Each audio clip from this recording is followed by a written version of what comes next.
I think it's time for a bit of a project, and today's project will be looking at these twinkling LED lights. The plan is to convert them from running on 3 AA's to running on a USB power supply. I've actually already done this with this set right here, but I'll show you on this set. You know, I liked it so much, I bought a second one.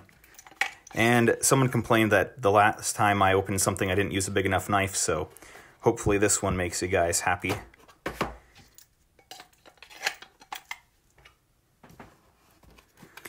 So I got this box of LED lights off eBay. To be honest, I think I overpaid for them. But I bought them from a US seller so that they would actually arrive today and not, 6 months from now. So what's nice is that this does come in a relatively well weather-sealed little container, and these all seem to be pretty well, heat shrinked on here. They are rated for indoor and outdoor, but I really don't know how long they would last outdoors. So I'll give you a sample of what these look like before we make them better. And there's a little button on the bottom of this. And just a bit of a flashing light warning here.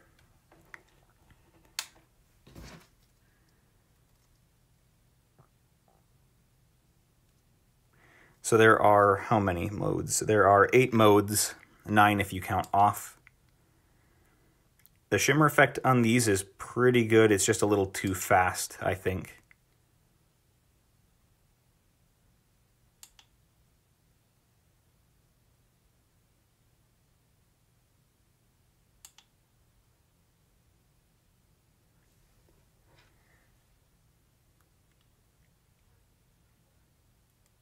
Yeah, if you have epilepsy, this is probably not going to be the set of lights for you, especially like that. Man, that even hurts my eyes. And then they have a steady on.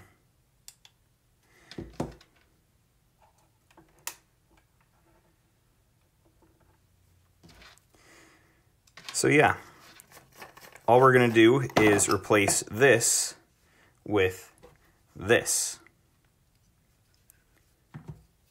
So this, because it has 3 AA's in series, that gets you 4.5 volts. One of these will put out roughly 5 volts, usually just a little bit more. So to drop the voltage down a little bit so that the LEDs are a little happier and that the electronics inside of this are a little happier, we're going to put 2 diodes in series. These are 1N007, I believe. Yeah, 1N007 diodes. And that's going to be on the input side. So these are spring contacts, and those just touch onto here. So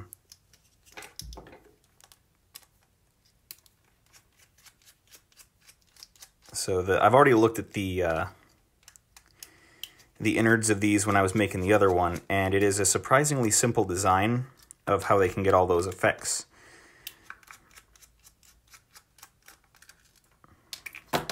And it just springs apart. So you can see they also put some hot glue in there. And that's for that added weatherproofing. We've got a quartz crystal here. And if I can carefully pry this up and out, you can see we've got an 8-pin chip, a capacitor, or a couple capacitors, a couple resistors, and then some form of a transistor in there. Which one of these does what, I haven't really bothered to look, because it doesn't really matter for the sake of what we're doing here. All we're doing is changing the input source. There we go. So that is happily back in place. And what's nice is that this cover provides a lot of support for this circuit board. So the next step, I want to get this stupid tag off, because these things always irritate me, as they probably do for you as well.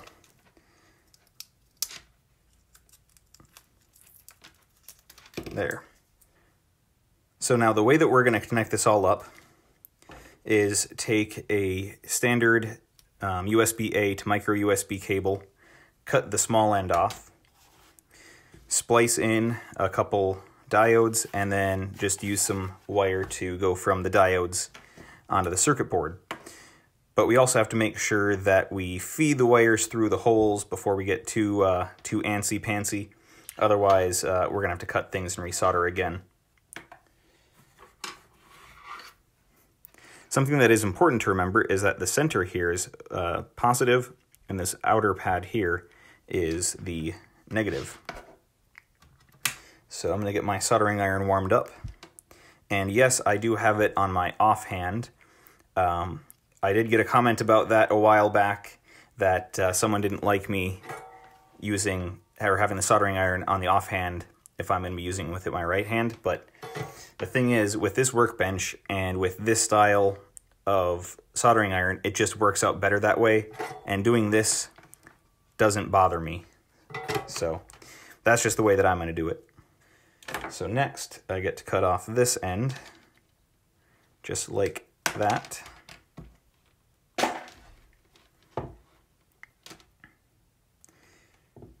Now the first time that I did this, I used a different style cable that only had positive, negative for power, where this one has pins for data as well, which just makes it a little trickier to use. It'll also have this shielding on it, which also makes it a little bit more difficult to handle. But we'll just take a little bit more off.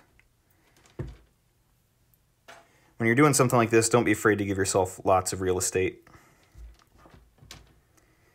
Now these wires are so small that my wire stripper isn't going to do anything, but the other ones I was able to actually just strip by hand, literally with my fingernails. But the other thing I want to do is take off the white and green, because those aren't going to be power, those are just data.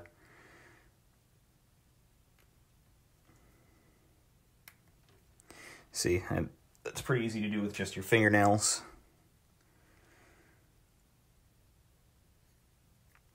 But now I want to check with my multimeter to make sure that these are actually positive and negative for red and black. And instead of using a wall power supply just for convenience, I'm going to be using a larger power bank.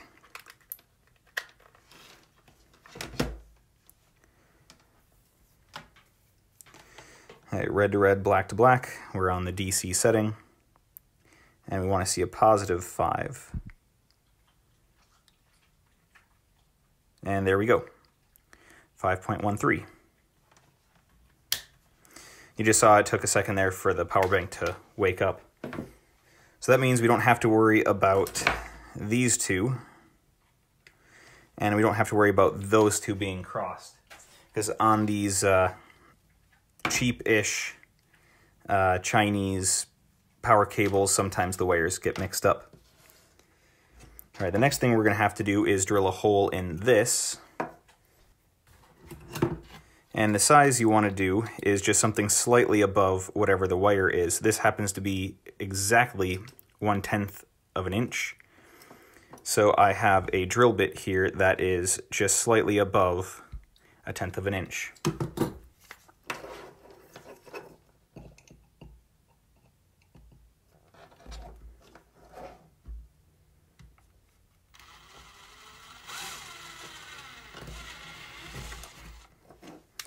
And done. And now we can feed these wires through this. This isn't strictly necessary. I mean, you could just use this portion and throw this big chunk of plastic away. But I just like how it kind of, I don't know, it fits with the original design, as well as it gives a lot more room for the electronics that we're going to be using. That way we don't have to be quite as clever about how we hide them. So we're just going to slide this end to the end of that, and that gives us plenty of room to work with these. Now in the last one I had these staggered a little bit, that way they had less of a chance of shorting out, but I still did some heat shrink over them anyway, and I'll be doing that here, and that's why I'm not really going to worry too much about having these separated out. So the way that you want your diodes placed is with the silver end on the positive side, the silver end should be going that way, and on the negative end, the silver end of the diode, as you can see right here, should be going that way. That way, there's a nice continuous loop of electricity running through the system.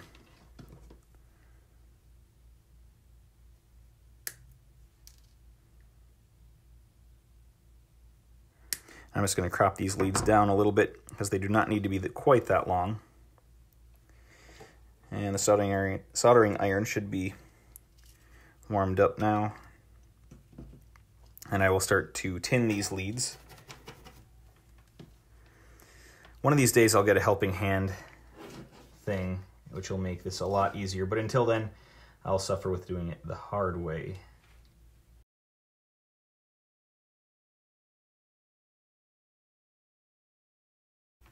Alright, and I'll show you what that looks like right here. Just soldered nicely in line. And I'm not worried about any strain relief on this part of the connection because this will be safely inside of that plastic case, and I will put some sort of strain relief on the outside of this cable. There won't be any significant strain on that joint, and it will also be reinforced with the heat shrink. So now let's do the other side.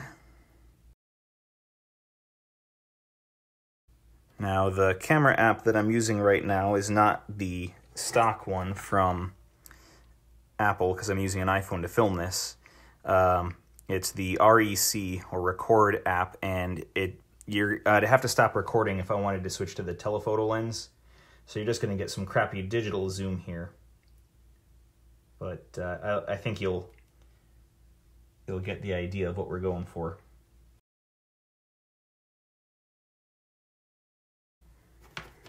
It's also important that you don't overheat these devices. I mean, they are relatively robust.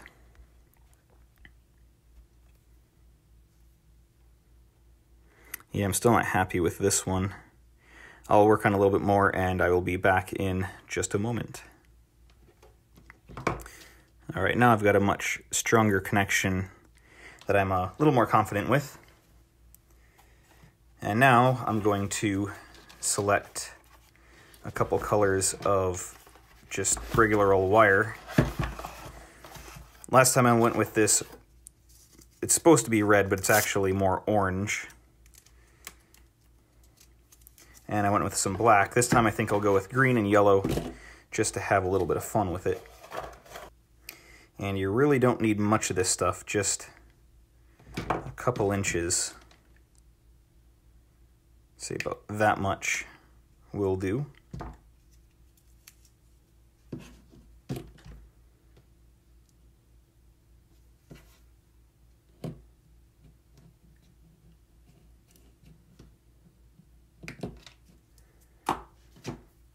So now we've got our two lengths, and this is, if you're curious, some 20 gauge, fairly fine stranded wire. So you can see that's quite a bit beefier than what's in the USB cable, but this is the same USB cable I use for my supercomputers, and it works just fine there. So I think it'll be more than adequate in this application since this is drawing like almost nothing. I should also mention that if you do this and you want it to run a little bit less intensely, just add another diode or two, and it'll keep bringing the voltage down that the circuitry in here and the LEDs see, and it'll get dimmer and dimmer. Or if you want it to be a little brighter, just put in one diode instead of two, or put in no diodes and have it run real bright. But the life of the LEDs and the circuitry will definitely suffer if you do it like that. Because the interesting thing about the circuitry in here is that it doesn't regulate the voltage at all, at least not that I can tell, because the input voltage directly corresponds to the brightness of the LEDs, which makes me think that it doesn't care what voltage it gets. It's just going to pass that straight through. It's only worried about chopping up the signal to give you the different effects. So another way that I've found to tin leads is to just stand the solder up in the middle here, and then hold your wire in one hand, soldering iron in the other.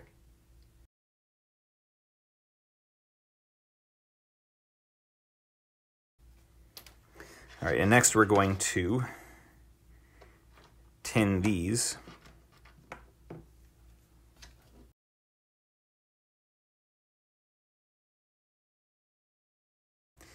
Now it's important to start thinking about the order of operations, because if you start tacking all this stuff together and you don't put on your heat shrink yet, or you don't put on a little cover, you're going to have to, again, cut and resplice. We'll make yellow go to red. If we were doing something for someone else, we'd want to keep the colors a little more consistent. But this isn't for anyone but me, so I really don't care what the colors are.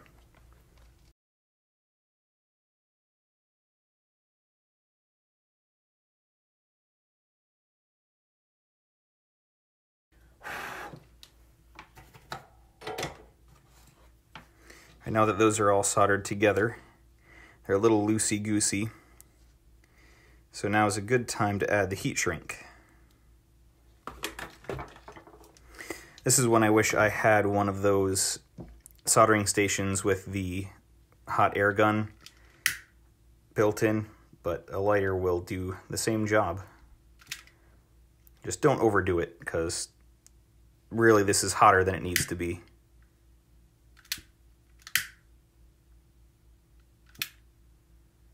And that's all it takes, right there.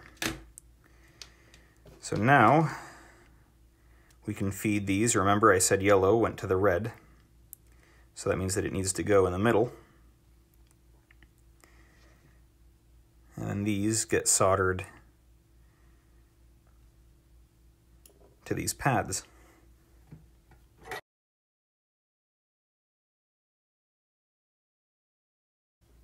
This is another one of those times when it's not a good idea to linger with the heat too long on the circuit board, just in case you chance overheating some of the components or damaging the circuit board.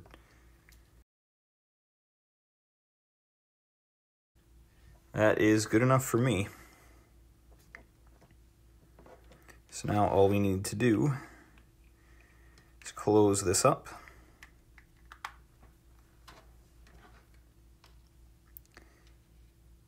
Put our screws back in.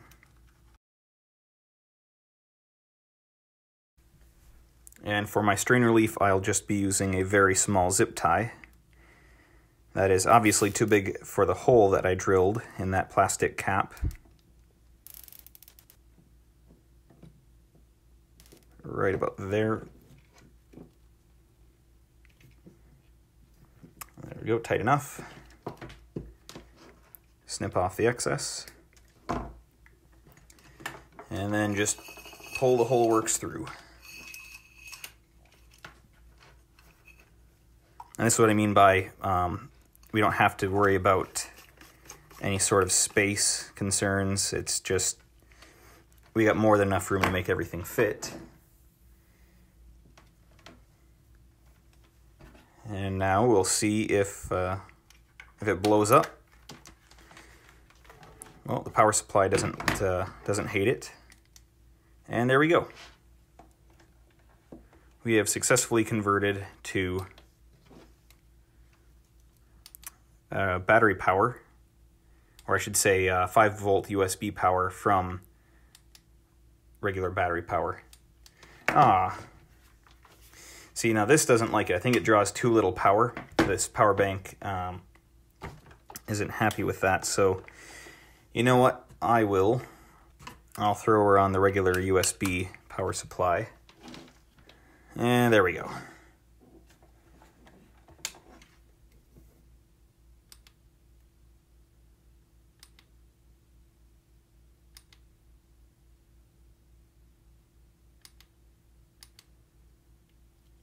This one right here is my favorite. It just fades all of them in and out. And it does speed up and slow down, but overall I think this one has the nicest effect.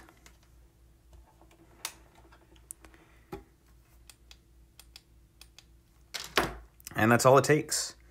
It's actually a pretty easy project. It only takes a little bit of wire, a couple diodes,